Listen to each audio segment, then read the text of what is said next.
Yeah.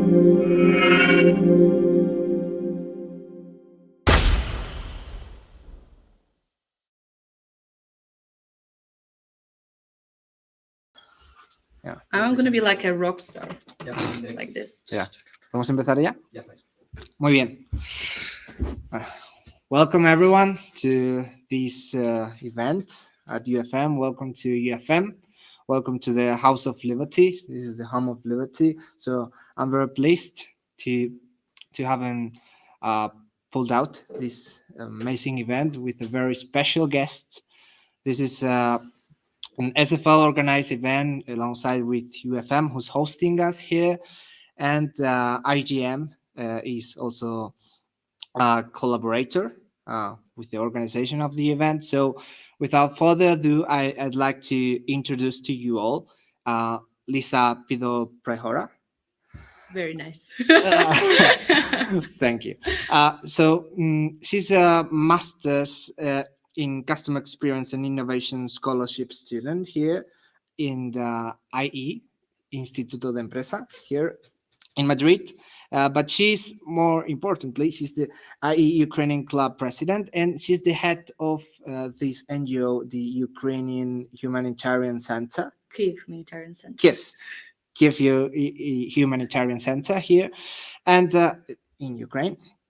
And we decided to create this event to raise awareness of the still going war in Ukraine and help Spaniards here know more about the current situation of the Ukraine. And before I let you start, I like to make a few points here on why I think it's important to talk about this matter today. So in the global debate, we hear a lot from the United States, right? And many people associate the defense of Ukraine with the left-wing or left-leaning agenda, right? Unfortunately.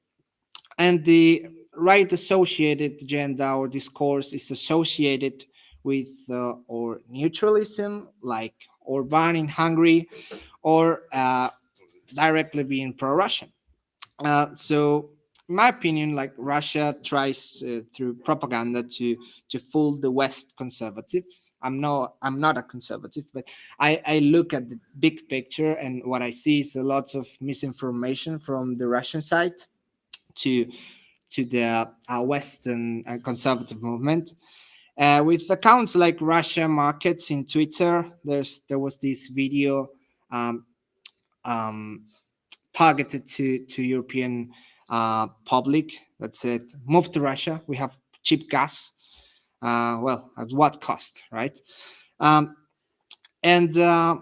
Just say that Russia is not the conservative heaven that they want to. They want the European conservatives to think it is. They have. We're not going to talk about this, but that they have an extreme divorce, prostitution, and abortion rates. That's not conservative at all. And to the Americans, or above all, the libertarian Americans who are isolationists, just remember that in 1994, there's the Budapest Memorandum that was signed in Hungary, where the US committed to the defense of Ukraine against Russian aggression in exchange of the denuclearization of Ukraine. So to the Americans that say, no, we don't have anything to do with the defense of Ukraine, we don't, they are not entitled to our defense. That's completely wrong. Because in 1994, there's this memorandum in Budapest where they committed to the defense of Ukraine. So it's either you defend Ukraine with your guns and you rearm Ukraine. And I think that's what libertarian American isolationists should know right now.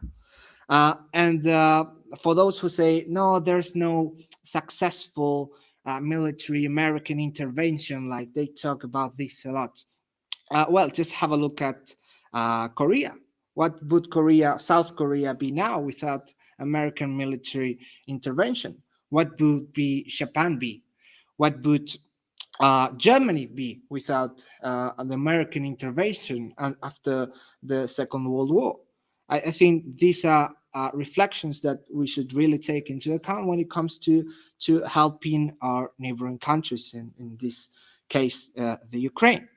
So, without further ado, I'd like to give the floor to you and tell us more about your experience about um, these past years as a defensor of Ukrainian lives, of as a support of the Ukrainian military as well.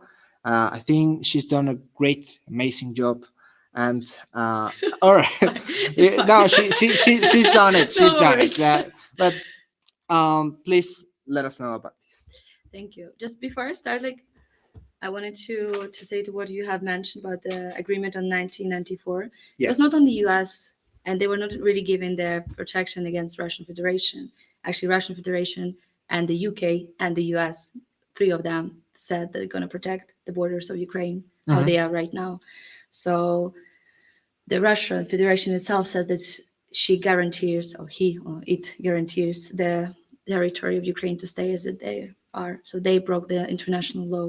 And Yeah. we're going to talk about that because I think it's really important to us to understand how if the international law does still works, should we change it, what we should do.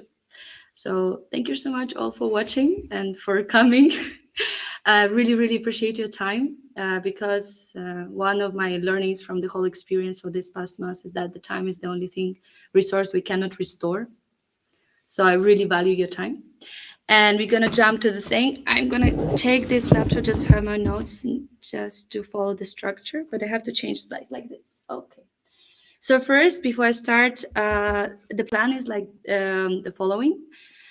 I'm going to do the presentation. It's going to be very brief, but the main idea of the presentation is for me to give you some clues and topics to ask me about.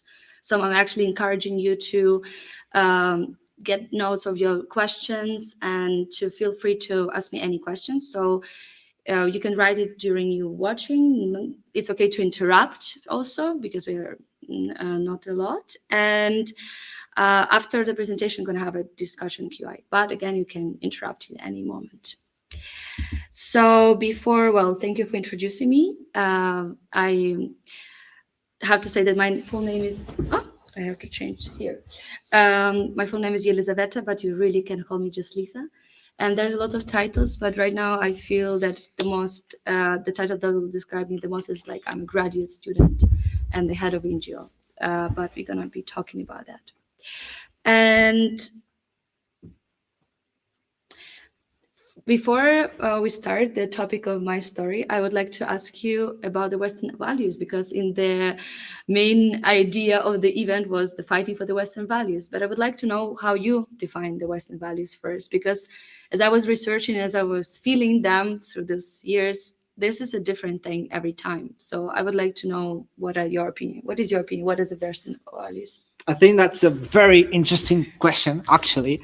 I think we got to know what Western values are in one of my favorite times of history, the Cold War, when we saw this very big difference in between the Soviet Union and the free world.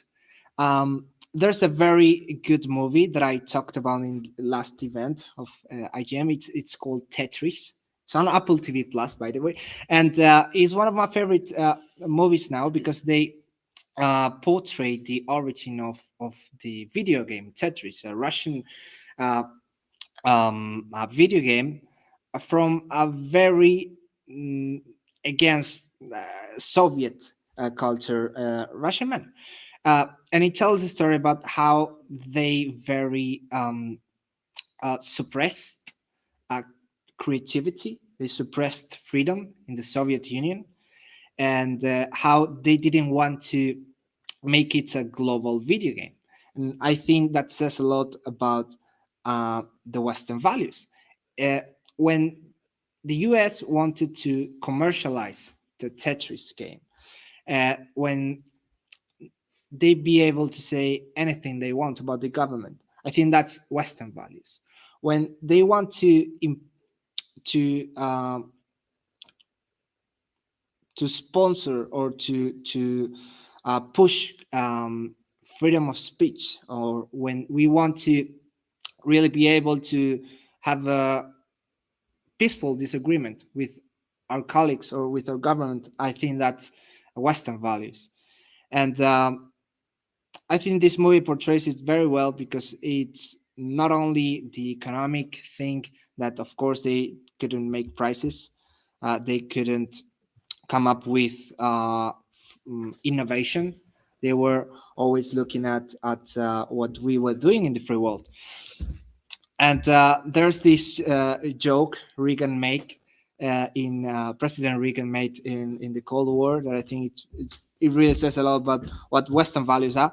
And it's like, there's this Soviet man talking to the American man, and he says, well, the American goes, well, in America, I can go to the seat of the president. I can go to the Oval Office and say, Mr. President, President Reagan, I don't like the way you run your country. And the Soviet guy says, I can do the same.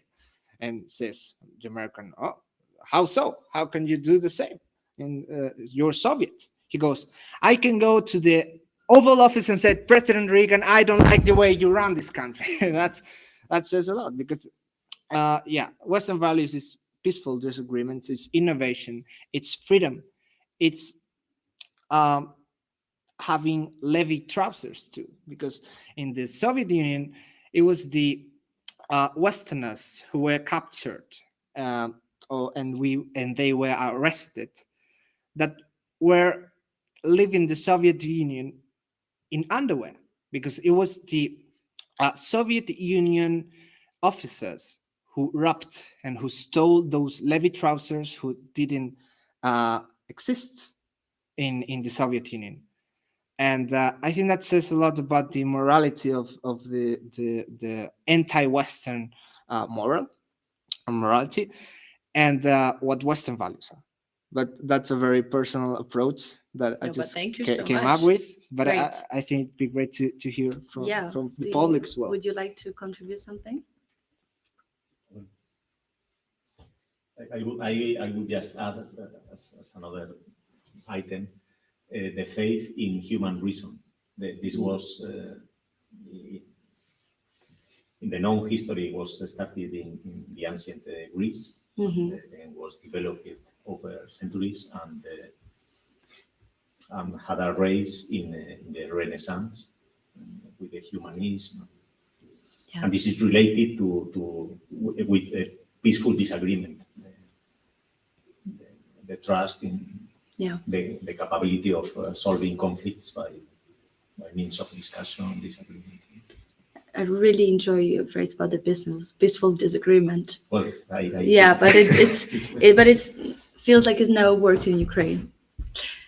Yeah, what we're gonna get to there. Do you want to contribute something?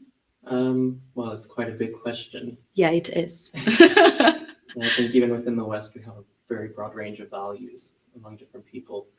But for me, I think historically, when you look at, say, the 17th and 18th centuries, the American Revolution, the French Revolution, the Glorious Revolution in England, I think these ideas of the Enlightenment, that government forms a social contract,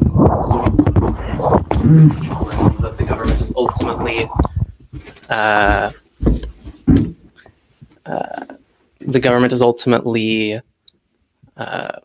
the people are ultimately responsible for the government, and vice versa.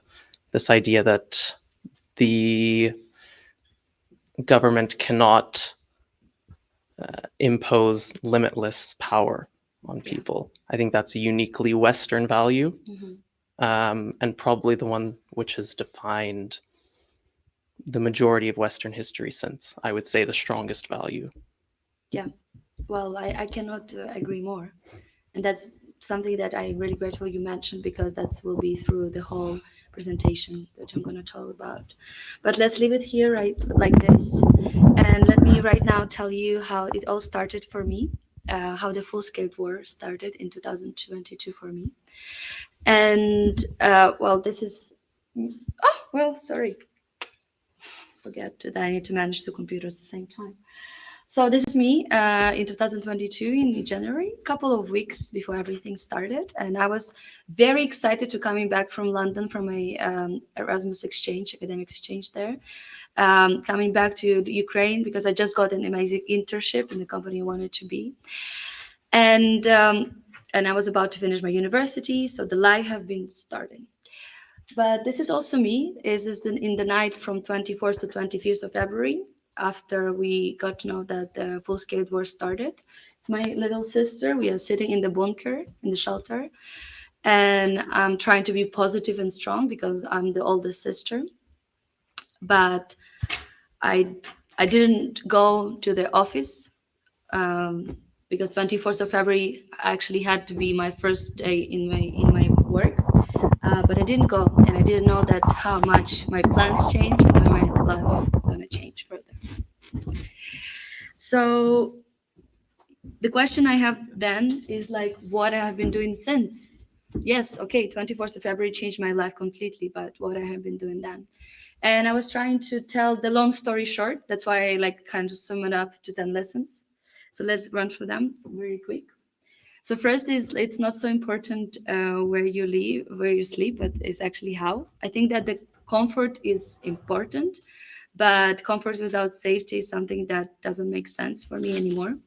For 6 months, this have been my sleeping place. I've been sleeping in my bathroom because this is the only space in my flat where I could feel safe, just because I was not hearing the sounds of the bombing. And it is not comfortable to live in the shelter. This is this picture. I slept there maybe 2 nights, but I was like, the bathroom is better. Then the other lesson is that the big fear can hide the small ones. For the first 3 weeks, when everything started, I became the delivery girl for the civilians, army, and hospitals. I have a driving license, which was really helped me, and my dad was really generous to give me his car. So I have been driving for every day since 7 a.m. to 10 p.m. till the curfew started. And the lesson about this was that before everything happened, I was kind of afraid because Kiev is based on 2 banks of the river, Dnieper River. So the right bank is like on hills. And I have a manual car, very old one. So if you are stuck on the manual car in the hill, you are in trouble. So I've been scared to drive before there. But during those 3 weeks, I never thought about it. I was in those places where the car would stand like this, and I never thought about it. And this is how I understand that sometimes we think that is a fear, but actually there's something much more behind it. The next one is that, that blogging maybe is not so bad. I was always like disagreeing that no, I'm not a social person. But when everything started, I started to share my thoughts, my feelings, and my observations on my Instagram with my friends from abroad. If you have Instagram, you can check out. I saved everything in the highlights. Every day I was posting something and sharing what is going on. And that actually really helped me to keep updated my friends from abroad and to keep their attention to Ukraine and what was happening. Then another one is that helping others can help yourself.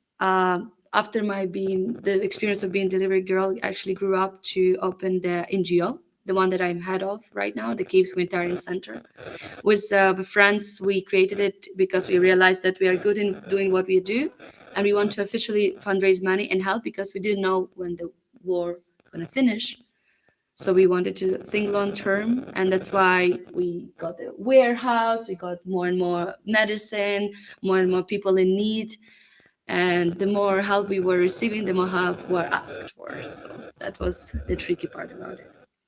The other thing is that you should live life, any type of life that is you can right now. At some point, I had a huge burnout because I've been working nonstop, having no weekends, and volunteering nonstop. And I could not sleep at night because of the bombing. So it was kind of like really harmful for my health. and I forgot that I need to leave. And even though I was like, but the only thing that can make me happy is the victory. So how can I live my life and be happy every day? I was asking questions like this. But this is a picture of my best friend getting married during these hard times, because they realized that they don't know how much they have time left, and there's something they really want to do. The other lesson is the importance of protecting your history, that the first things the Russians do when they arrive to the city they occupied is they change the name, the transliteration of the city to a Russian one. And they're like, why? Why would you do that? The second thing that they do, they burn schools, books, libraries, museums, and everything that is due to the culture. And that is one more evidence why it's not just a war, it's a cultural genocide, and we have to understand that. That's why this is pictures of Kiev, my native city, which I love and miss a lot. And this is how we protect right now the cultural sites of Kiev as much as we can. Because we realize that if they destroy our culture, there's nothing we can do next about it. Oh, thank you for the help. Then the other one, the seventh, is that you can do things while being unprepared. I opened a social enterprise during the war. On the 1st of May, we had our first event. My parents had a very dusty, unused property in Kiev, and there was a need of volunteers to meet up somewhere, and everything was closed. So I was like, well, let's connect dots. And I asked my friends to help me out. And for the 4 months, here you can see the pictures. There's all of the events that were happening. And there was events on different topics, from first aid to poetry nights and to philosophy lessons about history, economy, liberty. So there was a lot of things going on. But that's something that taught me that I don't have to be super prepared to do something that I have been dreaming of. And the next lesson was about that money can really save life. This is just one graph, just say that the reason I'm still sitting here in this chair and the Ukraine is still fighting, well, more than a year, is that our Ukrainian armed forces are fighting every day without a stop. But it's also because the countries and the people are donating money, and the money can really save lives right now. And that's really important. It's not just fancy words. But it's not only about the big donations from countries. It's also about the small donations. For my birthday, for example, last year, I'm going to have a birthday in 1 week soon. Don't know how to do that yet. But last year, I did a small donation session, and my friends were, I had a friend who is serving in army right now, and he's in charge of the drones army. And the whole, but his selection. And I wanted really to give him a new drone. He really needed a new one. So I started a fundraising campaign to fundraise money. And my friends were sending me 2 euros, 5 euros, but whatever, it does not matter. In the end, we collected more than 500 euros. And then I collected more, and it ended up being 2,000 euros, and we bought that drone. So that's really important, any type of donation. The other really important thing I wanted to mention, that I'm the activist from Ukrainian Students for Liberty, and I'm happy to be here and to represent them here. And you cannot imagine, but during the full-scale war, this amazing organization, we managed to do one of the biggest programs of leadership in Ukraine. So this whole was happening, and this is not the biggest pictures. There was more than 256 people on that conference in summer 2022. And the conference, the whole idea is about talking about the freedom and the future of free Ukraine, independent Ukraine, educated Ukraine. And yeah, I have here our flag, the one that you have in pictures. And I'm really proud of our organization that we are supporting the freedom of Ukraine and educating about it. So I thought that nothing can stop us if we are together. Okay, I don't know what happened to that picture. I'm sorry. Super weird. But yeah, this is a 10th lesson which brought me here. Why I'm in Madrid. As Juan already mentioned, I'm here because I'm studying master degree on customer experience innovation. I got a scholarship from Ukrainian Global University. It's a new program. And I applied for it when I felt like I have no future. Because when you are in that moment in your country is in war, you don't know what's going ahead. And that thing that was the only one was keeping me in hope for the future. And I'm really grateful to be here and to have opportunity to actually to study. And my whole idea of studying here is actually coming back and redesigning Ukraine as a human-centered country. So that's why I'm studying innovations. Well, this is it with the 10 lessons. And now I'm coming back to the Western values, because I would like to tell you why I think that the war in Ukraine is completely and directly connected, from my point of view, with the protection of the Western values. So we were discussing a little bit before we started this online translation, is that Ukraine have been fighting for the values since a long time. And after the Soviet Union was splitted, we were like, oh, finally we can breathe freely and express our feelings, because this is in 1990. This is one of the first revolution that were made in almost independent Ukraine, because we got independence in 1991. It's a revolution on granite, when students are starving for the country to leave Soviet Union, because there was making a decision: should we stay together with Russia, or we are going to a different direction? And Ukrainians and the people in mind wanted to go in different directions. So even though we have been repressed by Soviet Union for so long time, there's still people who are remembering the thought that we want to be a free, independent country, and we want to follow Western values, not the other ones. The next one is here, the Orange Revolution. I was 4 years old in that time. You can count my age now. But the thing is that I was one of those people in an orange jacket with my parents protesting, because it was the first time when the elections were actually, was said that they were not right.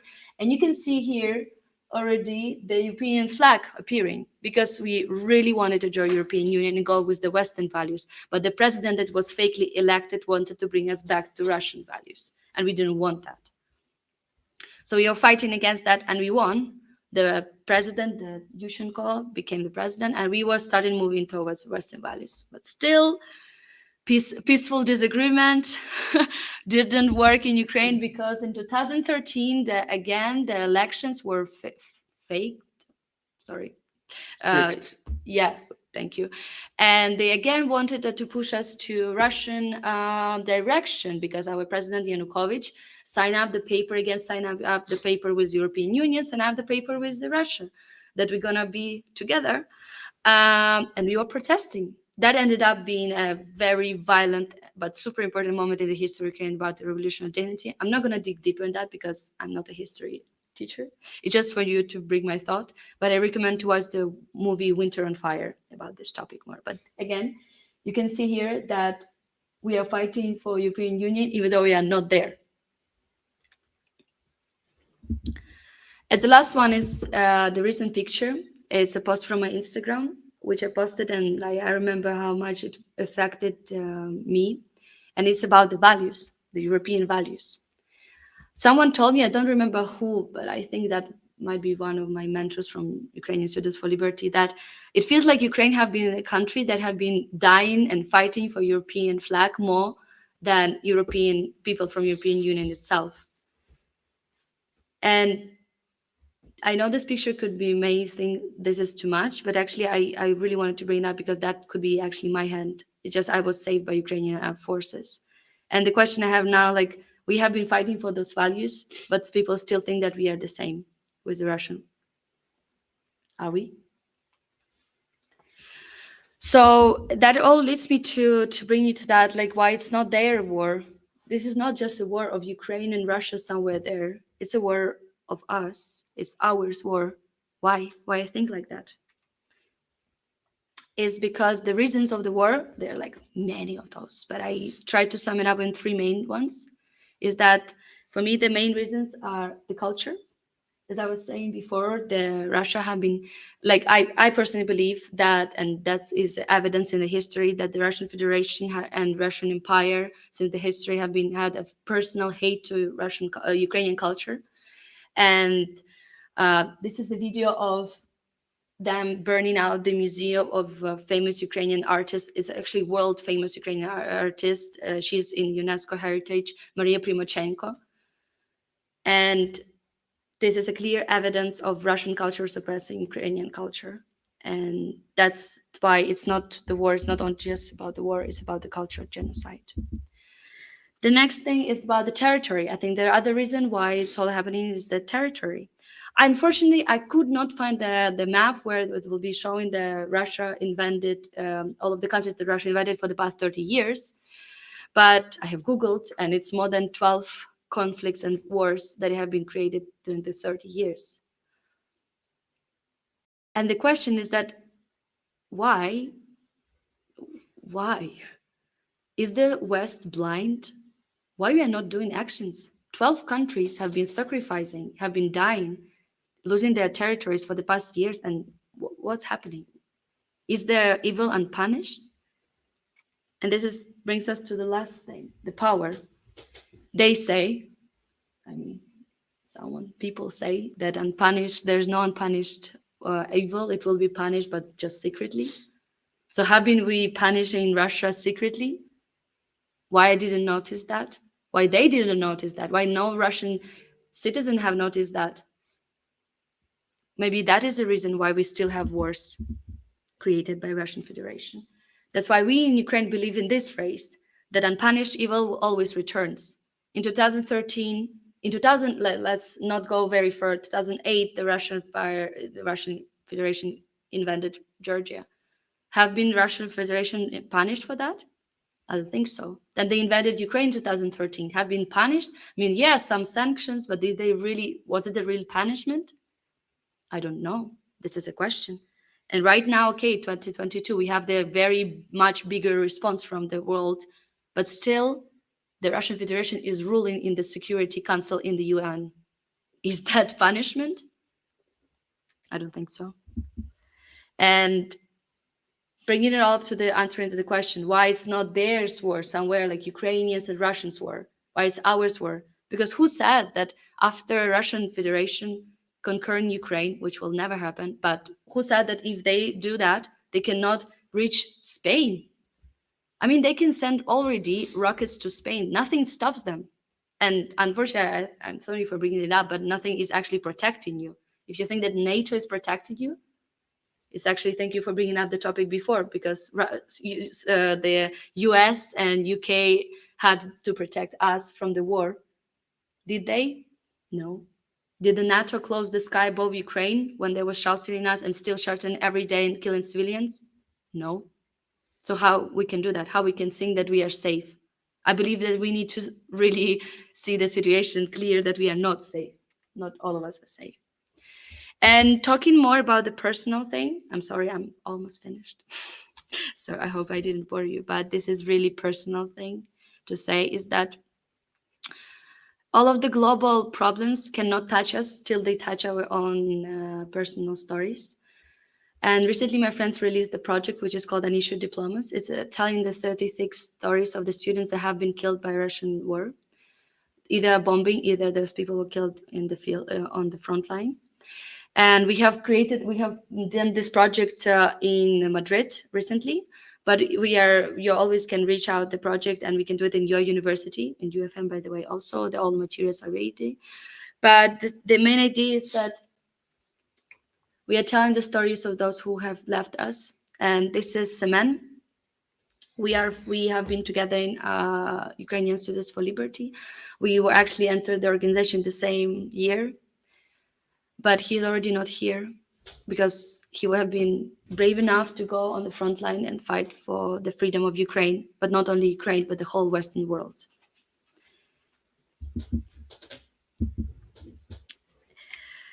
And after showing you all of the evil, as I see it from my personal point of view, I want to kind of ask a rhetorical question. Do you think that you support right now war? And maybe you don't know it. Because people are saying, no, I don't support war, but that actually can be done unconsciously. And that's why I wanted to bring up these three main options, how you can actually unconsciously support war, and you may not know it.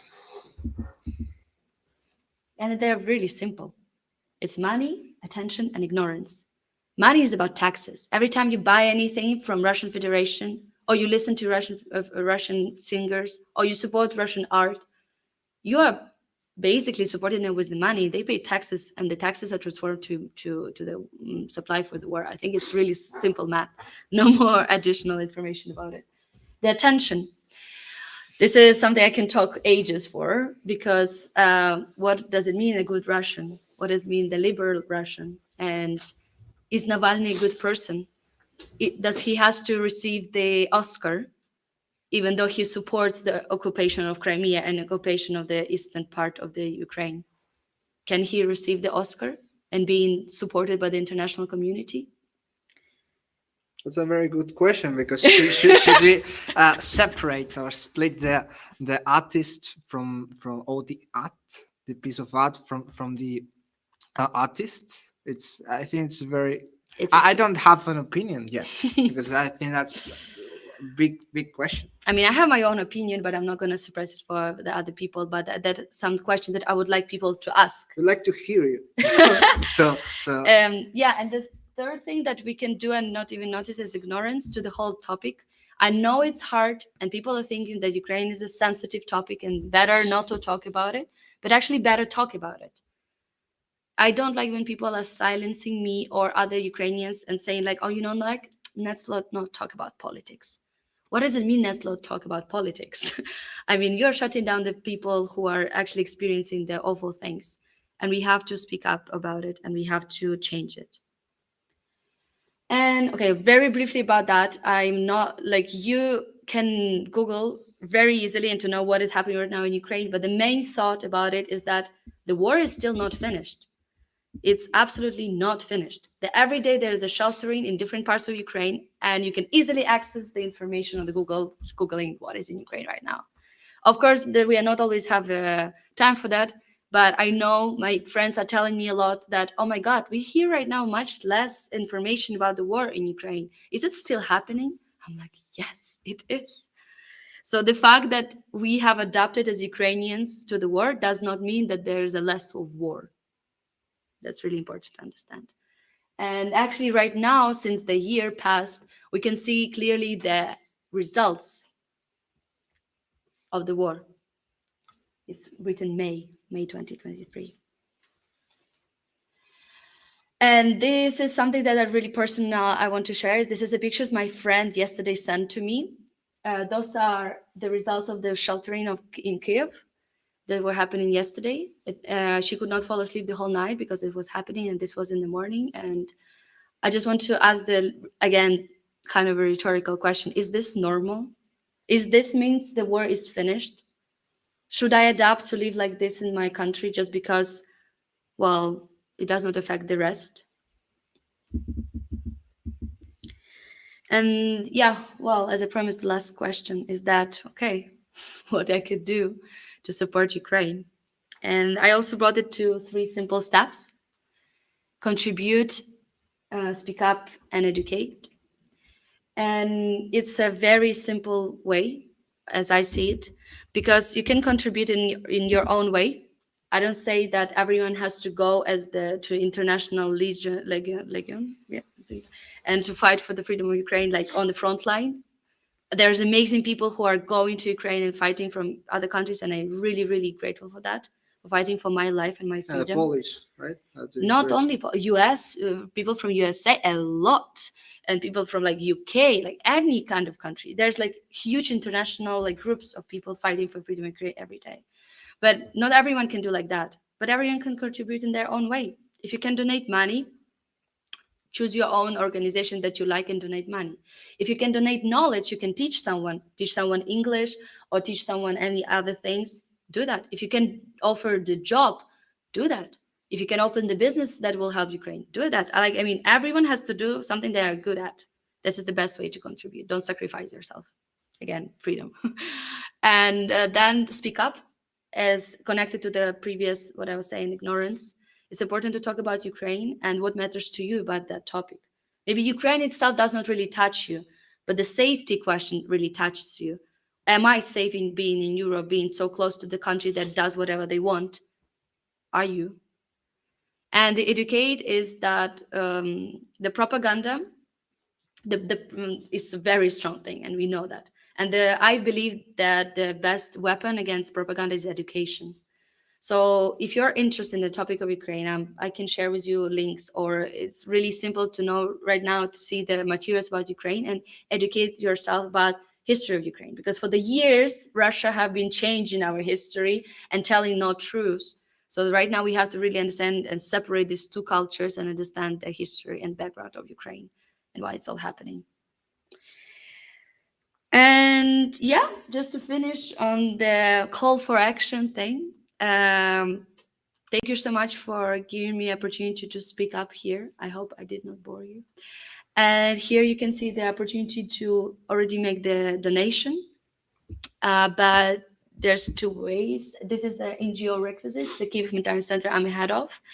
But if you don't want to deal with the IBAN and like copying things, you can Zoom me. But please put your name, personal name, in your Zoom so I can reach you simply and give you the report where the money went, because this is my personal account, so I don't want you to think that I'm like gonna buy beers for that.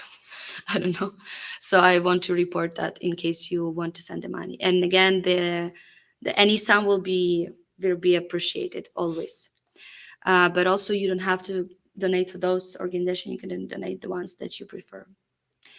But that's it. I'm super open to all of your questions and topics. And even if it's not even the question, but just a personal reflection, I'm here to hear you. Thank you so much.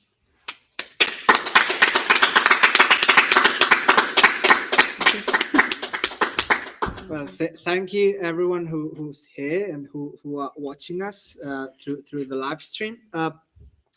I don't want to end this like with a pessimistic view. I think we are as a bloc. I think Europe is way stronger, it's way richer than the Russian Federation. So I see the situation very optimistically, both for Europe and for the free world in general. I think we are standing up against the bullies, against the Russians, and I think the best is yet to come. I think we are winning. I think we are. It's in a harsh situation, but that's what war is about, sadly. And I think from this conflict we will end up stronger, and we will have more awareness of what to do against those who want to threaten us and who want to bully us. Bullies. I hope we learn our lesson, but I feel like we are not. I hate to disagree with that, but I think we are learning more. Then that's why you are here, for example. So let's not end this up with pessimistic outcome. All right, let's be optimistic. We are winning, and let's hear from you. Your questions. Thank you very much for the talk. Very, very interesting, and we have learned from your experience a lot. I have a question in my mind that I don't know how to express. It's about the difference between Russian government or Russian elites, the people that is in power, and the Russian people in general, because I know that in general, the current Russian president has been supported by a lot of vast majority of Russian population. But I don't want to believe that most of them support this war, for instance. Do you have an idea, or what are your thoughts about the difference? Is there a real difference between Russian government and Russian people, or they are very, very close to each other? Thank you. That's a super great question, honestly. I have been reflecting on it a lot because, I used to have Russian friends before the full-scale war started. I have been a president of Erasmus Student Network organization. It's a huge international organization, and I had the president of Russia, Erasmus Student Network Russia. So I thought we are kind of friends, and I hoped for their very progressive views, and they're going to be against Russia and everything. So when everything started, I personally was writing to my friends from Russia and saying, like, stand up, guys, do something. You're against, right? Everything is fine. But the feedback I got was absolutely different from what I have expected. Those people hid their heads in the sand and didn't want to do anything. Maybe they don't support. Maybe they do. I don't know. I'm not in their heads. But the action for me is something that talks more than words. And those people, even being not in Russia and not living in Russia, were not going to protests. We're not donating money to the army, Ukrainian army. We're not making actions. So I disagree to treat people by passport. However, I want to treat people by actions. So I cannot give you the fresh statistic about the how the people were reacting in the war, but I remember myself clearly. There was a bombing of Kremenchuk supermarket where like more than 50 people died. And I remember I found a statistic in the same exact day that more than 80% of people in Russian Federation are supporting the war. That killed my heart. And of course, again, do I trust the statistics? Maybe it was like, so I cannot again say, but the comments that they leave, because you guys, you don't know Russian language. I unfortunately do. And we all have noticed how they are commenting every time we have a bombing in Ukraine. They are supporting that. They are writing happy messages. Oh yes, we have bombed Kiev. Yes, let's do it again. And those are not written by bots. Those are real people's real pages. So you don't know who to trust. So again, I cannot state that all of the Russians are bad. I'm not stating that. But I want to treat people by their actions. And I want to be very careful. I don't trust people now, like just right away. And I have my own formula, how I'm addressing the issue. So when I'm meeting the Russian person, I'm always first need to check their position. But position, again, not just about words. They cannot just tell me I'm against war. I'm like, okay, what have you done to show that you're against? Because for me, words are anymore not enough. They have a personal responsibility for every action that is taken right now. I believe so. That what is happening right now is on their fault too. So I cannot tell you, like, this is my personal reflection. So I just believe that we have to be careful and to ask and to be critical about the people. Because I have been raised on this tolerance idea of European Union. Imagining myself right now treating someone because of their nationality, oh my God, I would kill myself like two years ago. Mm-hmm. But now, unfortunately, that's how I do. But this is a self-protection mechanism. It's reality. I mean, we have to be also honest. Like it's not only about Ukraine and Russia. There's other countries who actually are secretly hating each other because they have a conflict. But the question is, like, we cannot generalize. That's why we cannot generalize saying that not all of the Russian, it is not all of the Russians' fault, but we cannot generalize that all of them are responsible. So like we have to be careful. And I think that those rhetorics that are saying right now that Russians and Ukrainians have to be friends and that we have to accept we have to forget about politics and think about only like people, humanity, human values. I think those speeches cannot be told right now till Ukraine is won, because this affects Ukraine every day. And the other like really important thing, like every time Russians were posting something like, "Is Putin's words not my fault?" I'm like, Putin is not the person who is pressing the button to send rockets every day. There's like thousands of people responsible.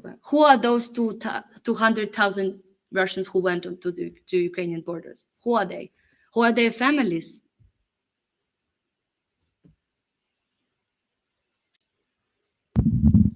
What you say is consistent and reminds me something that I learned some years ago when I met a Russian person, and it was an informal conversation, and somebody mentioned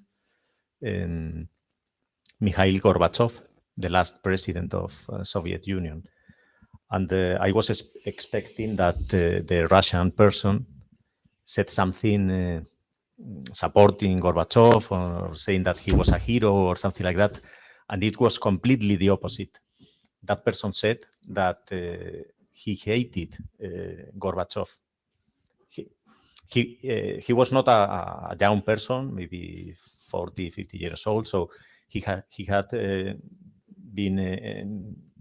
grown in the Soviet Union and before Gorbachev time. And he said that when Gorbachev came to power, everything that has been told to Russian people that was good or correct, then it was bad or incorrect. So that change of mind puzzled them.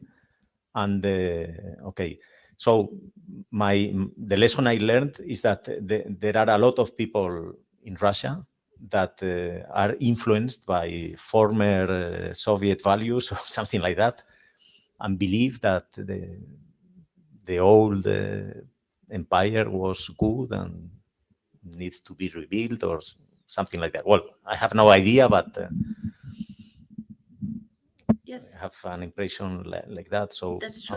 unfortunately, there must be true that there are many people Yes. that either support it or are not against it. Well, one of the arguments is that they are brainwashed because of the propaganda for the years. The one president for 20 years, and there's a huge influence on that on the people's mind. And everyone's like, oh, you don't have to blame people who were brainwashed. But what I personally believe, that the brainwashing was a personal choice. I tell you why, because Russia is not a closed country. They have access to internet. They have free media. They have it. The access to any type of information as Ukrainians did. So what differs us Ukrainians from them? And the other thing is that them being brainwashed does not take the responsibility. The brainwash can be happening like from different parts of you, but saying that was just the reason, and we have to just say, oh, those people are just poor people. Oh, how happened that? People who moved, you were like someone was mentioning, like there's people who moved out from Russia to Germany to other countries many years ago, so they're not going to be considered as Russians. But those people usually are still watching Russian news and Russian TV, being abroad, living abroad, because they have this amazing idea of the great Russian Federation and they want to follow it.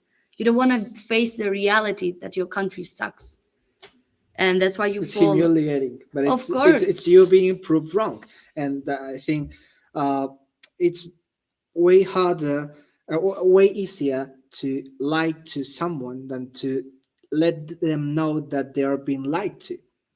And it takes, I think, strong humility to realize, all right, then I've been brainwashed. I was wrong for 30 years of my life, and I'm going to change my optics. Oh, that takes a lot of human Yeah, power. Definitely. Yeah. That's why that's my arguments about it. Yeah, but thank you for the question. It's a great thing to discuss. I understand. My worry is also if the Western countries still believe in the Western values strongly enough, because sometimes it's not clear. Yeah, that's true. It's a very, very good question, because Western values, I think they remain. I think we're good. We are rich countries. We are free countries in comparison with the countries outside the free world. But yeah, for example, if you have a look at Hungary, for example, they claim to be neutral. They didn't want to involve, which I think it's a bad choice. I think there are no neutrality. I mean, There's no even neutrality. Switzerland is not neutral. Yeah, or Ireland. Yeah, but I think being neutral in a war, it's impossible. Like, you have to pick sides, like it Yeah. or hate it. You have to pick sides. Yeah. Not do anything at all. You're against Ukraine. So I really, really agree with that. yeah, definitely. That's something like I really like. For example, people are like, "Oh, why you don't like support this celebrity anymore?" I'm like, they were silent about Ukraine. Being silent means supporting the war. Mhm. Even like the celebrities were posting like a black square. I mean, it's at least something. And but when they are completely silenced, that's a good sign.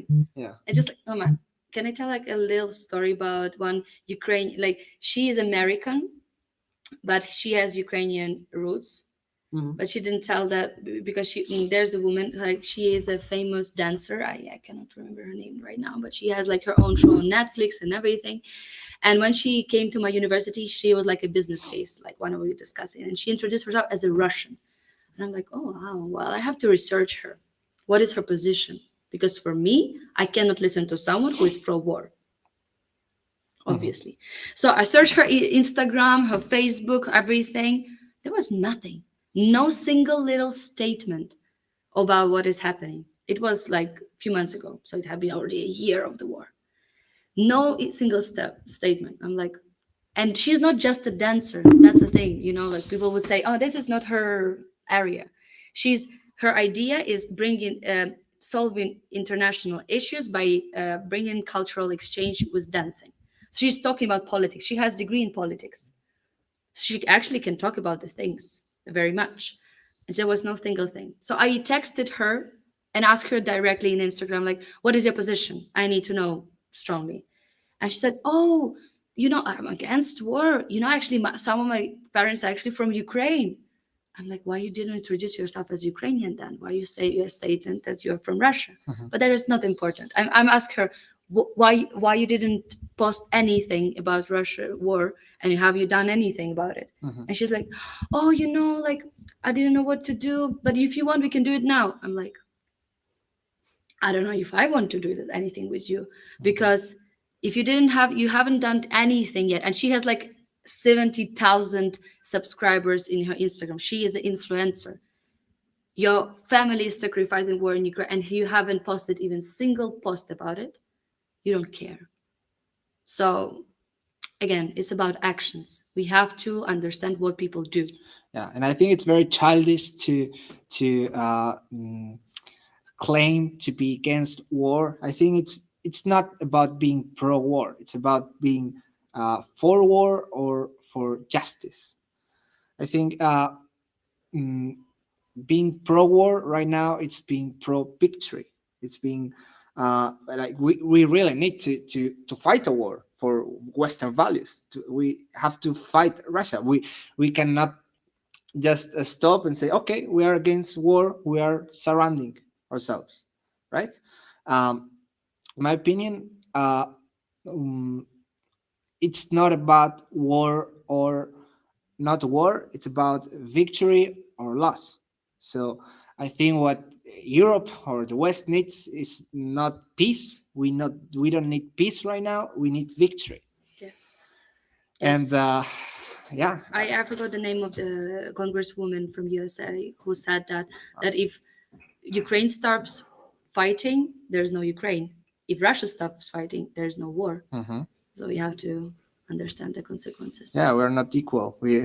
It's not that we are disagreeing on energy topics. It's That's absolutely. Oh, this is a huge question. yeah. Well, Yes, please it's- ask your question, because you have been holding the microphone for Yeah. ages. Sure. Actually, that's a perfect transition into my question. So speaking again about Western values, I agree what you said that at the moment Ukrainians are fighting more, sacrificing more for the values of European Union, the West, than Europeans themselves.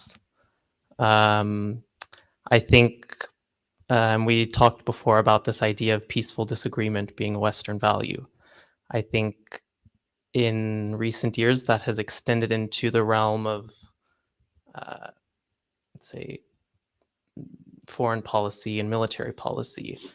And I think in the European Union and the United States, we've become complacent thinking that, oh, our Western values are so great, they're shared amongst the rest of the world.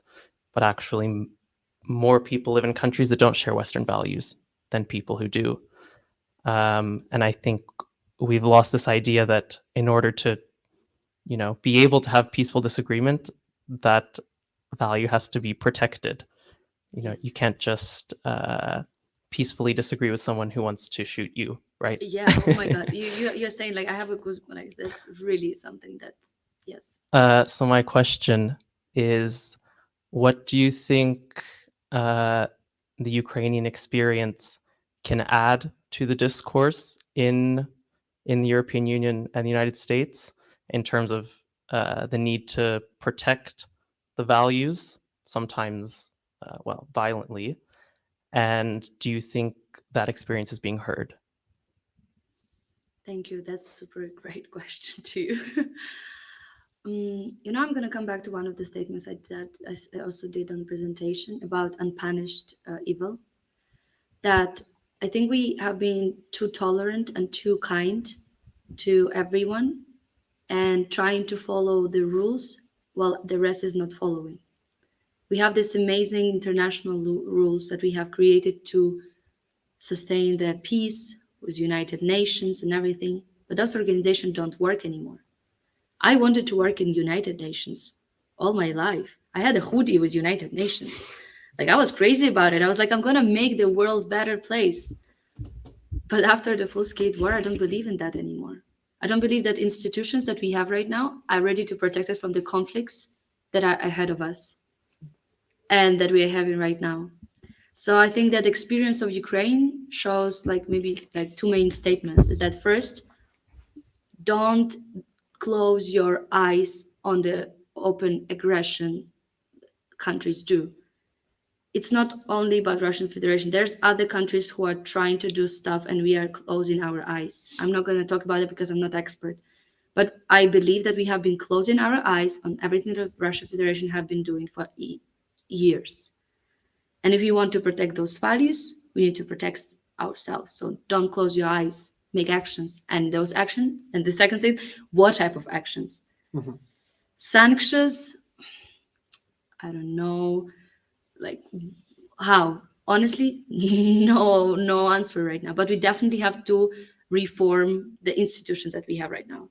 The Security Council cannot exist with the country that is doing the war. That's the problem with the supranational entities that we have Yeah. right now, that take away sovereignty from the nations and that take away the will of the people who actually live and get to make decisions on their everyday life, in my opinion. And I think it's right now we are losing the faith into this on these entities like the UN, as you mentioned before, but also the WHO or yeah, there are lots of them.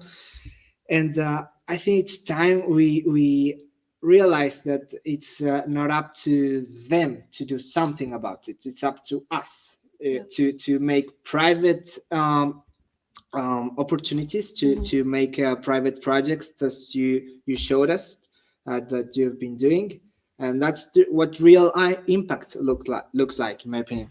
And I want to go back a little bit and talk about something that I just came up to my mind, and I think it was in the 60s when we heard a lot this sentence that we kept on hearing: make love, not war. And we as Europeans or Ukrainians have been called warmongers, right? Maybe you heard it, like warmongers, like people who incite war, like we want war, like that's Didn't hear that. yeah. The US, maybe you if you listen to some shows, like Tucker Carlson or some other, they say no, they are warmongers. They're the Democrats. They are the warmongers because they want war. They want to fund the war, whatever. And we heard a lot this notion of make love, not war. I think it's time we make love and war. so we can win, and we can stand up for those against those who want to bully us, and against those who are the aggressors. So I think it's time to step away from that hippie thing, that love is the opposite of war, and to realize that not fighting for what you love, fighting for your families in Ukraine, fighting for your families and your way of living, it's very important. And there is no love without fighting for love, in my opinion. I don't know how. I mean, I wish I have not had to fight for my freedom. Because I cannot say I'm fighting for love, honestly. Right now, I feel like I'm just fighting for being Ukrainian in Ukraine. Mhm. That's my fight, and I feel this fight awful. But there's other countries who are fighting for just a simple opportunity just to be themselves in their country.